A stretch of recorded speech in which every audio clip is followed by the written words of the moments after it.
From 2019 to 2023, the 49ers were the best team in the NFC. They made the NFC Championship 4 of those 5 seasons. And in 2019 and 2023, the 49ers would go on to play in the Super Bowl. However, they would go up against the Kansas City Chiefs both times, and somehow they would lose both of those games. Even though they've had a ton of heartbreaks over the years, there was still a very good chance that this team in 2024 could put together and win a Super Bowl, as they were stacked from top to bottom with Brock Purdy, CMC, Deebo Samuel, Trent Williams, and a pretty good defense led by Nick Bosa. It was all put together for the 49ers to win it all in 2024. To start off the 2024 season, though, the 49ers would have a minor setback as they would miss Christian McCaffrey for the season opener against the Jets on Monday Night Football. So people were questionable, playing a very good team, the Jets, supposedly a good team, the Jets, but missing your number one guy as well.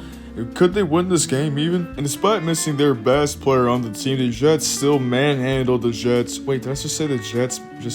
You get the point. The 49ers destroyed the Jets 32-19, and we all know the Jets are bad now, but we didn't know at the time. So this looked like a really good win for the 49ers, and it looked like this was honestly going to be their year to finally win it all. Well, you cut 15 weeks later, and the 49ers are sitting in last place in the NFC West. They're 6-9, and they've been eliminated from playoff contention. It's just overall been a sad, miserable season all around. So what happened? Well, the main story of the season for the 49ers is the fact that the whole entire team has been injured. They've seen what seems like every single good player on their roster I don't even know the right word, just absolutely decimated by injuries. I'm a 49ers hater, and I didn't want them to do good this season, but this is just really rough to look at, and it makes you feel bad for the entire team. Just to show how banged up this team is, or I guess was as well, let's go over all the good players they've had injured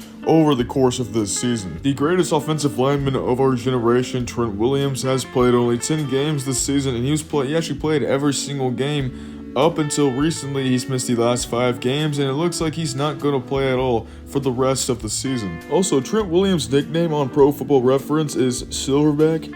I don't know what that means. I'm not going to say anything more. I'm just going to leave it there. It's just very interesting. The most notable injury and loss for this team all season has been Christian McCaffrey. Like I said, he missed that first game against the Jets on Monday Night Football, and it looked like after that game he might miss a game or two, but he'd come back.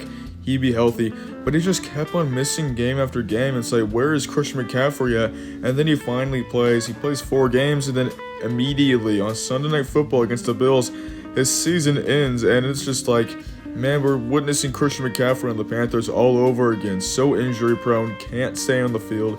It's just really sad to see what's going on with really CMC this season. He just can't stay on the field, only played 4 games. Hopefully next season is better for him. Now, CMC's backup for most of the season was Jordan Mason, and in the games he had played, he was really, really good. On top of the league in rushing yards.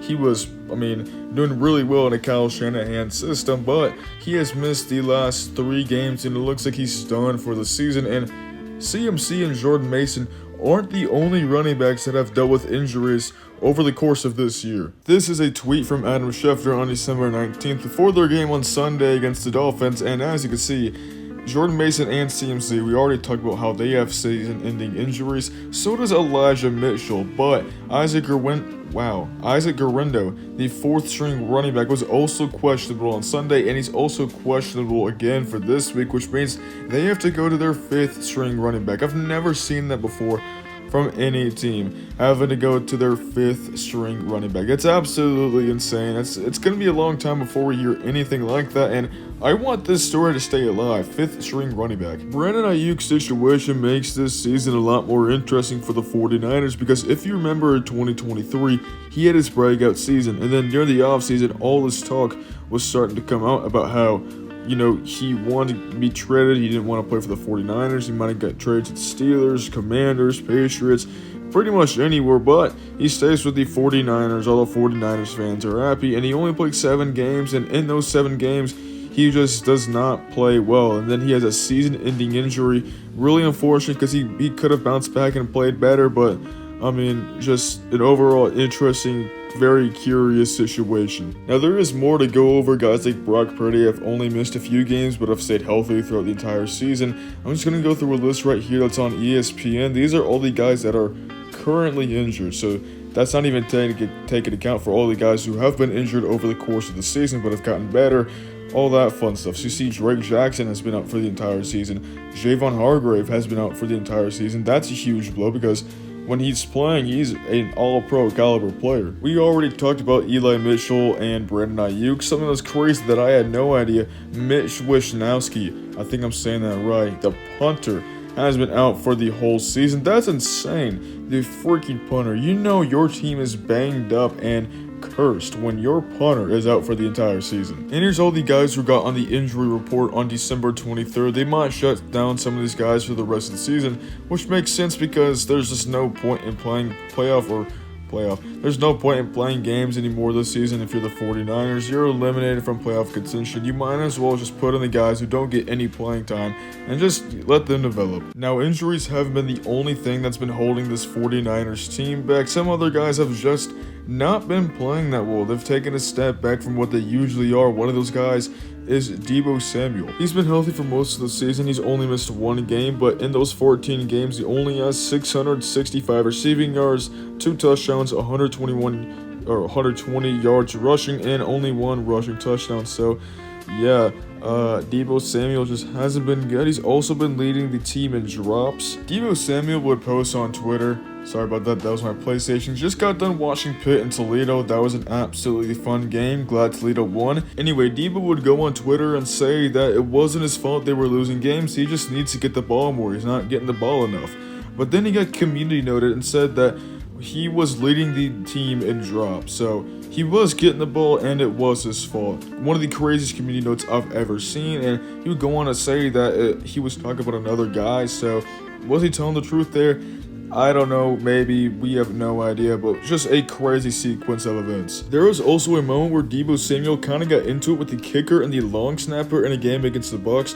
I'm not going to explain this perfectly, but basically, Jake Moody, I almost said Moses Moody of the Warriors, but Jake Moody, the kicker, kept on missing kicks against the Bucks, and the teammates, whatever, be like, hey man, you got it next time or whatever. But Deebo kind of just went over, and I don't really remember what he did, but he did something that wasn't really supportive, wasn't really being supportive of his teammates, or maybe it was a tough love type of thing.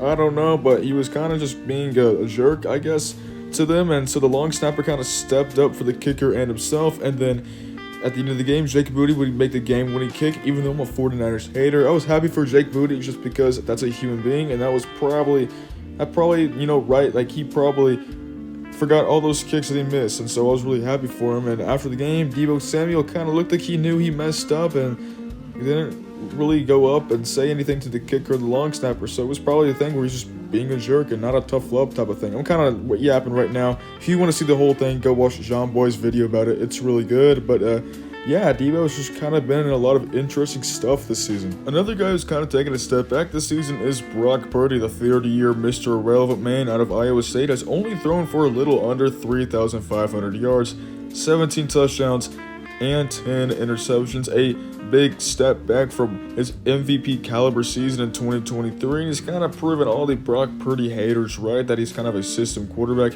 I'm rooting for him. I like him. He's a good dude, but yeah, he has taken a step back in the big year of 2024. Again, just an overall crappy season for the 49ers. A lot of step backs been taken from players. A lot of injuries a lot of crazy injuries that just they can't control. Overall, it's just been a very crappy season. I mean, there's no easier way to put it, but yeah, that's about it. Sorry 49ers fans, that this season has happened to y'all. Hopefully for y'all bounce back next season. Not too much though, because it's really annoying when you guys are good, just because the fans overall are fine, but I just can't stand the 49ers anymore being good. But yeah, that's about it. Jesus loves you, and bye.